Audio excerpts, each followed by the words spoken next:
स्वयं गोव्रती हों और अपने से जुड़े हुए लोगों को गोव्रत की प्रेरणा दें। गोव्रत क्या है? गाय को ग्रास देकर के ही भोजन करना। उसके दो प्रकार हैं। आपके घर में गाय हो तो अपने हाथ से नित्य गोग्रास दो। घर में गाय नहीं, निकट में गौशाला हो तो वहां के लिए गोग्रास निकालो।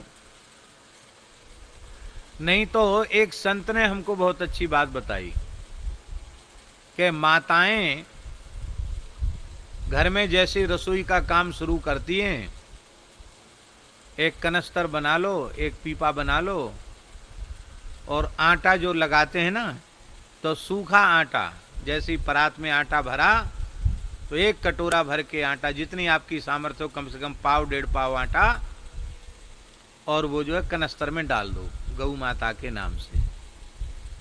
और जब वो भर जाए तो आसपास में कोई गौशाला हो वहां जाकर के वो अर्पित कर आओ। तो ये गोग्रास देने की बहुत अच्छी पद्धति है। दूसरे एक सज्जन के यहाँ हमने देखा कि घर का प्रत्येक व्यक्ति भोजन करने से पहले कुछ सेवा निकालकर गोग्रास के डिब्बे में डाल देता है। एक जगह हमने देखा हर व्यक्ति 100-100 रुपया, वो बड़े लोग हैं तो 100-100 रुपया डाल सकते हैं, सामान्य लोग हैं तो 10-10 रुपये डाल सकते हैं, और सामान्य हो तो 1 रुपया भी डाल सकते हैं। बाबा कितना कहते थे? बाबा ने तो शुरू किया था, पूज्य बाबा ठाकुरदास जी ने 25 पैसा रोज निकालो। अब तो 25 पैसा भी नहीं चलता। 1 रुपया की जो कॉइन्स है वो भी शायद दुकानदार अब नहीं लेते हैं। नहीं, बाबा ने तो 25 पैसा कहा था। तो हम गोग्रास नित्य निकालें, और थोड़ा थोड़ा गोग्रास निकालेंगे तो कितना होगा? आज 130 करोड़ देश की संख्या है, उसमें हिंदू कितने होंगे? 80 करोड़ से तो कम नहीं होंगे। बोलो, 80 करोड़ से कम होंगे क्या? 80 करोड़ गोवंश है भारत में। कितना है? 8 करोड़ है अधिक से अधिक। अब प्रत्येक हिंदू, 80 करोड़ हिंदू हैं, 1-1 रुपया रोज का निकाले तो कितना हुआ? अरे सीधा सीधा 80 करोड़ हुआ कि नहीं हुआ? कुछ समस्या है कोई?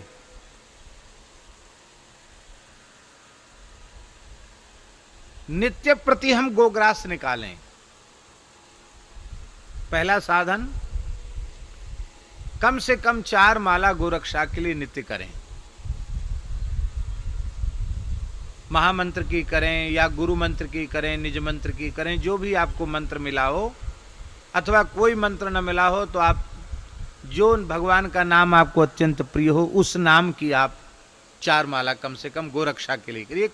इसमें कोई खर्च नहीं है, प्रार्थना कर सकते हैं। नित्य प्रति गोग्रास निकालें। तीसरा साधन है क्रियात्मक रूप से, भावात्मक रूप से, रचनात्मक रूप से, सृजनात्मक रूप से, किसी भी रूप से रोज गौ सेवा करें।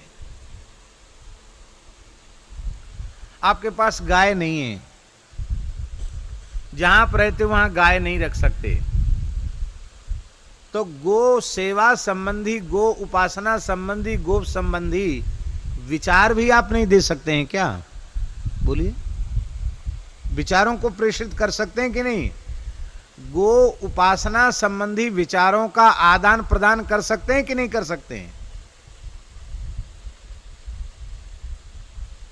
किसी न किसी रूप से हम गो सेवा करें।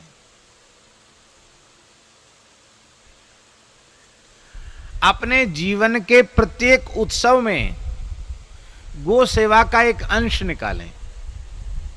लड़के का विवाह है, मान लो आप बहुत संपन्न हैं और 1 करोड़ रुपए आपके लड़के के विवाह में खर्च हुआ। अब तो ज्यादा भी खर्च होता है, हमने सुना है, लेकिन एक अपने हिसाब से हम बता रहे हैं। मान लो 1 करोड़ रुपए खर्च हुआ लड़के के विवाह में, तो आप निश्चय कर लो कि भाई इसका दशांश हम गौ सेवा में करेंगे। तो 1 करोड़ का दशांश कितना हुआ है? 10 लाख हुआ ना। ठीक इसी प्रकार से लड़की के विवाह में आप मकान बनाते, मकान में भी अंश रखें कि मकान बनाने में हमारा जितना खर्च होगा उस खर्च का दशांश हम गौ सेवा में देंगे। उतना जोड़कर आप बजट बनाइए। बच्चे का जन्म दिवस है, आपका विवाह का दिवस है, जो भी आपके लौकिक खर्च हैं उन खर्चों में एक अंश गौ सेवा के लिए निकालिए, प्रतिज्ञा पूर्वक निकालिए।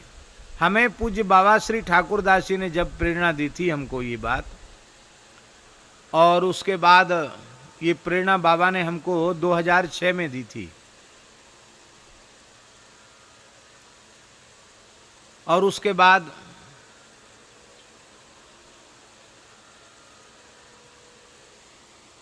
2006 में हमने प्रयाग कुंभ में लोगों को कहा भी था, बाबा के विचारों को कई जगह लोगों को कहा था। लेकिन दुर्भाग्य की बात है, दुर्भाग्य ही मानेंगे कि इतना अधिक पाप का अन्न भीतर जा चुका है कि इस तरह की प्रेरणाएं साधु संतों के ऊपर भी प्रभावी नहीं होती हैं। बड़े दुख की बात है। जा जाकर बड़े बड़े संतों से हमने कुंभ में कहा था कि एक महापुरुष की प्रेरणा है, आपके कुंभ के खर्च का जो भी अंश है उसका दशांश आप गो सेवा में खर्च कीजिए। दशांश नहीं तो 5% खर्च कीजिए, 1% कीजिए, लेकिन एक गाय का अंश जरूर निकालिए। लेकिन लोगों ने,